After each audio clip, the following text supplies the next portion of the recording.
Bonjour, jour noir pour la presse mondiale. C'est un communiqué de presse de Radio Océania publié ce midi qui nous a appris la bien triste nouvelle.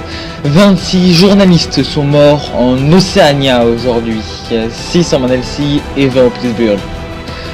En effet, le groupe de journalistes mené par Bruno Touillon qui effectuait des investigations sur les origines criminelles des feux de forêt de Mondelsi aurait été abattu par un groupuscule terroriste dont les causes n'ont pas encore été revendiquées.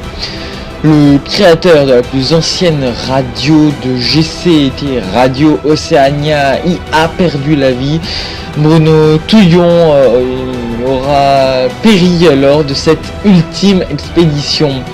Parmi ces victimes, une polarienne, une de nos confrères, Juliette Asselin, 43 ans, journaliste pour Polaro TV depuis 2003. Elle avait déjà couvert la guerre en Mondelsi. Elle avait rejoint cette enquête depuis peu sur ces incendies criminels. Cependant, nous n'avons pas beaucoup plus d'éléments sur cette fin tragique pour ces 6 journalistes.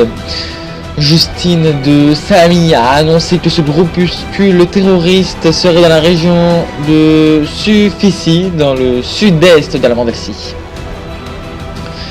Dans un même temps, un attentat a eu lieu au QG historique de Radio Océania à Silif, au Pittsburgh. On ne sait pas encore par quel moyen, mais un premier bilan ferait déjà office de 20 morts.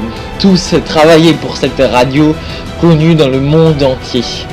Radio Océania a également annoncé la fin de tous les programmes sur leur antenne. Notre siège à Silis sera lui aussi placé sous sécurité maximale. La présidence polarienne a annoncé l'envoi de 10 soldats d'urgence. Galax, qui rappelle en tant que partenaire de Radio Océania sur cette enquête, nous pourrions être la cible de ces terroristes qui cherchent visiblement à ce que les résultats de l'enquête sur les feux de forêt ne soient pas publiés. Nous n'avons aucun autre élément à l'heure à laquelle je vous parle. Je vous rappelle le titre principal de l'actualité, ce sont donc ces 26 journalistes morts en Océania, jour noir donc pour la presse mondiale. La plupart travaillaient pour Radio Océania, mais on compte également la présence d'une de mes consoeurs, Juliette Asselin, qui travaillait pour Polaro TV.